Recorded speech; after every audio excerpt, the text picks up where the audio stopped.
अब छाती से लेकर और जंघा तक यहां जितने भी रोग आप जानते हैं वो सब पित्त के रोग। गैस बनना, एसिडिटी होना, हाइपर एसिडिटी होना, अल्सर होना, पेप्टिक अल्सर होना, खाते समय मुंह में पानी आना या मुंह का पानी बिल्कुल सूख जाना, बार बार डकार आना, खट्टी डकारें आना, हिचकियां आना, ये सब पित्त की समस्याएं हैं, पित्त के रोग। और इनकी संख्या 40 है। ये छाती से लेकर जंघा के बीच वाले इलाके के रोग हैं सब पित्त के। किडनी खराब होना, लीवर खराब होना, किडनी में स्टोन होना, लीवर में सूजन होना, ये सब पित्त की समस्याएं हैं। और खराब रोगों के नाम बताऊं, जॉन्डिस होना, पीलिया होना, हेपेटाइटिस होना, ये सब पित्त के रोग हैं, पित्त की समस्याएं। कई तरह के बुखार, पित्त की समस्याएं। अब आपको जिंदगी भर एक ही चीज ध्यान रखनी है कि वात, पित्त, कफ तीनों संतुलित रहें आपके, तो आप रोगी नहीं हो सकते। तो आपको करना क्या है? वात, पित्त, कफ तीनों को संतुलन रखने के लिए महर्षि वाग्भट के कुछ सूत्र याद रखने और याद रख के उनको जीवन में पालन करना है। पहला सूत्र है उनका, खाना खाने के बाद कभी भी पानी नहीं पीना। ये पहला सूत्र। खाना खाने के बाद कभी भी पानी नहीं पीना। सूत्र को उन्होंने लिखा है जिस तरह से वो मैं बताता हूं। ये मैंने भाषांतर करके बोल दिया आपको, खाना खाने के बाद पानी नहीं पीना। महर्षि वाग्भट ने ऐसे नहीं लिखा, उन्होंने लिखा है भोजनांते विषम वारी, ऐसे लिखा। भोजनांते माने भोजन अंते, भोजन अंते माने भोजन के अंत में, विषम, विषम माने विष के जैसा, वारी, वारी माने पानी, भोजन के अंत में पानी विष के जैसा है, ये है सूत्र। मतलब भोजन के अंत में पानी ना पिए। मैंने सरल कर दिया उसको। अब क्यों ना पिए? कारण उसका एक है कि हम जब खाना खाते हैं, खाना सारा पेट में इकट्ठा होता है। एक स्थान है उसको जठर कहते हैं। जठर स्थान पे खाना जब आता है तो अपने आप अग्नि जलती है, उसको जठर अग्नि कहते हैं। खाना खाते ही पेट में अग्नि है, वो जठर अग्नि है।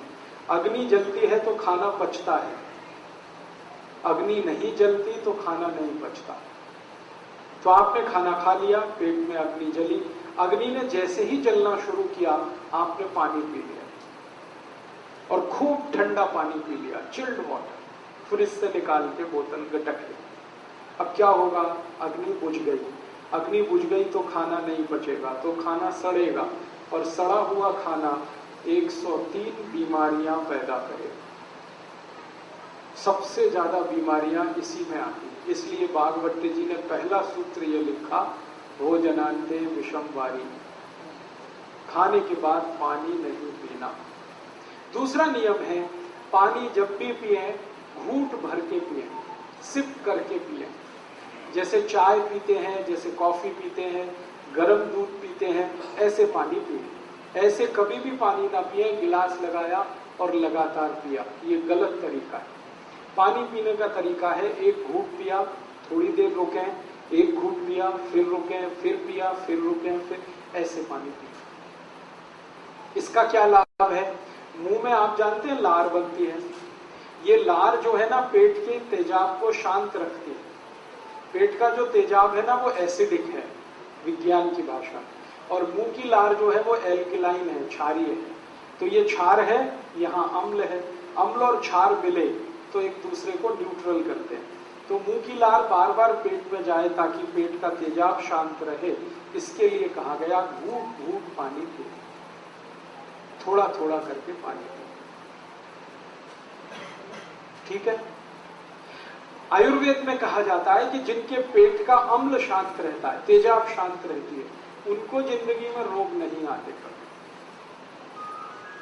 अम्लता अगर आपकी शांत है, एसिडिटी, कोई रोग आने की संभावना नहीं। दुनिया के सारे खराब रोग जैसे कैंसर, जैसे डायबिटीज, जैसे ब्लड प्रेशर बहुत तेज होकर हार्ट अटैक आना, ब्लड प्रेशर बहुत ज्यादा बढ़कर ब्रेन हेमरेज हो जाना, ब्लड प्रेशर बहुत ज्यादा बढ़कर पैरालिसिस हो जाना, ये सब खराब बीमारियां एसिडिटी से शुरू होती है। जब रक्त में एसिडिटी बढ़ती है तब ये बीमारियां अपने चरम पर पहुंचती है। लेकिन रक्त में एसिडिटी बढ़ती कहां से है? वो पेट से बढ़ती है। पेट में एसिडिटी कब बढ़ेगी? जब आप घूंट घूंट पानी नहीं पिएंगे तो लार बार बार अंदर नहीं जाएगी तो समस्या आएगी। इसलिए आयुर्वेद में कहा गया पानी घूंट घूंट पिए। तीसरा नियम है सवेरे सोकर उठें, सबसे पहले पानी पिए।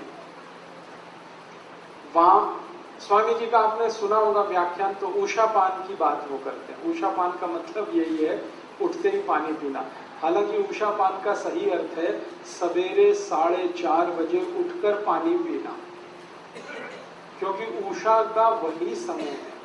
अब दिल्ली वासियों के लिए मैं ये नहीं कह सकता कि वो सवेरे 4:30 बजे उठें, क्योंकि उनका 4:30 बजे उठना तब संभव है जब रात को 8 बजे सो जाए। 8 बजे दिल्ली में सोना तो स्वर्ग की बात है, कल्पना की बात है, संभव ही नहीं।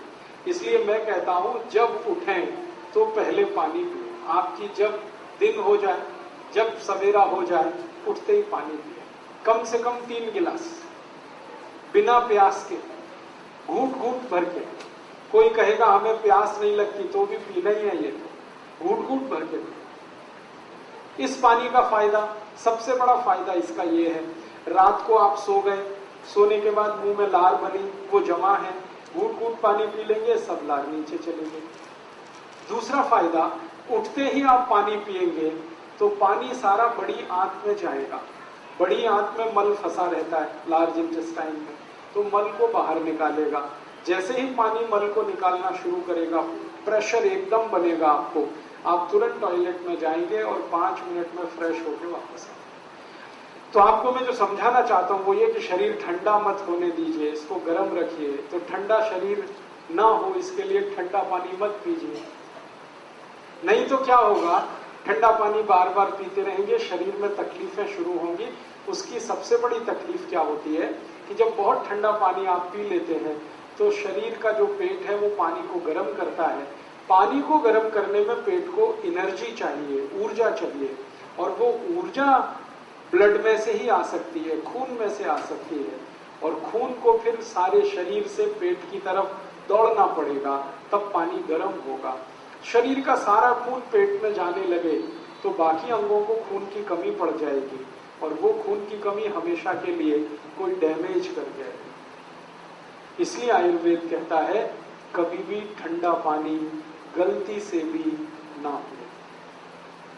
ठीक है, 4 नियम हो गए।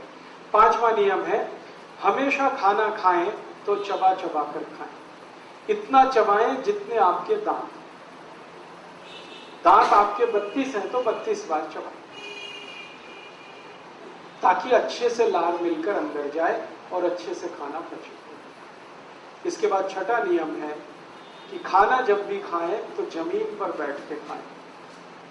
जमीन पर बैठने से क्या होता है, पृथ्वी का गुरुत्व बल हमारे पेट पर केंद्रित है।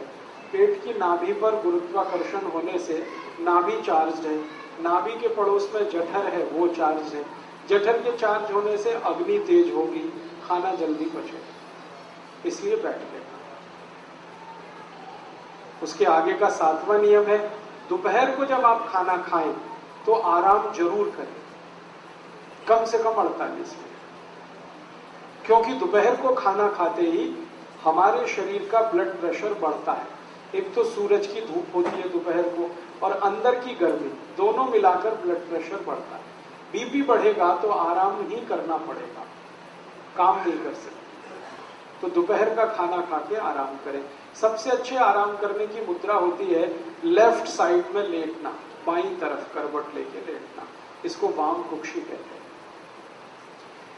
ज्यादा नहीं लेटना, फिर मोटापा आता है। 48 मिनट तक लेटना तो अच्छा है, उसमें नींद आ जाए तो ले लेना, ज्यादा लेंगे नींद तो फिर मोटापा बढ़े, इसलिए ध्यान उसका रखना।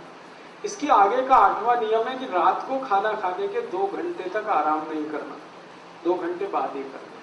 रात के खाने के बाद पैदल चलना बहुत जरूरी है, 1000 कदम। उसके बाद कुछ और काम करके फिर आराम करें। 2 घंटे के बाद, क्योंकि रात को ब्लड प्रेशर कम होता है और कम ब्लड प्रेशर में आराम करना खतरनाक है। ऊंचे ब्लड प्रेशर में, हाई बीपी में काम करना खतरनाक है, लो बीपी में आराम करना खतरनाक है। तो इसलिए रात को 2 घंटे बाद आराम करें, दोपहर को तुरंत आराम करें। इसके बाद का नवा नियम है 9th कि आप जब खाना खाएं तो 2 चीजों को ध्यान रखें, एक साथ ऐसी ना खाएं जो एक दूसरे के विरोधी।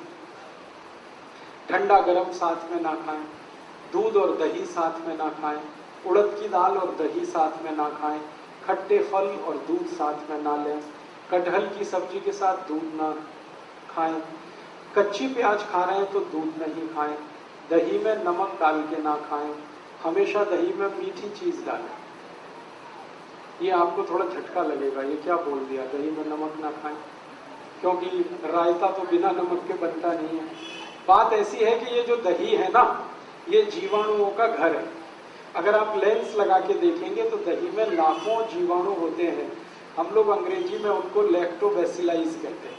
ये जीवाणु जीवित चाहिए पेट को। आप दही में 1 चुटकी नमक डाल दीजिए, सब जीवाणु 1 मिनट में ही मर जाते हैं। अब मर गए तो दही खाया वो बेकार है। इसलिए जीवित जीवाणु दही के साथ आने चाहिए। तो कहा गया है कि दही बिना नमक के खाएं, या दही में बूरा डालें, खांड डालें, गुड़ डालें। तो बूरा, खांड और गुड़ से जीवाणुओं की संख्या बहुत तेज बढ़ती है, घटती। बढ़ी हुई संख्या के जीवाणु आपको चाहिए। आखिरी नियम है, माताओं के लिए यह नियम है विशेष रूप से, घर में खाना बनाते समय कोई भी बर्तन ऐसा इस्तेमाल ना करें जो चारों तरफ से बंद हो। हाँ, हमेशा खाना बनाने वाला बर्तन खुला हुआ हो। आधा खुला आधा बंद है तो भी चलेगा, पूरा बंद ना हो। क्यों?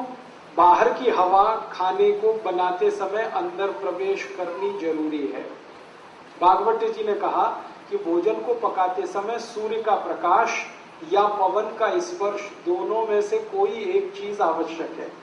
या तो भोजन बनते समय सूर्य का प्रकाश गिरे, नहीं तो पवन का स्पर्श हो, हवा उसमें आए। अब ये तभी संभव है जब बर्तन खुला हुआ हो। मतलब सीधा सा ये है, भागवत जी कह रहे हैं प्रेशर कुकर में खाना ना हो।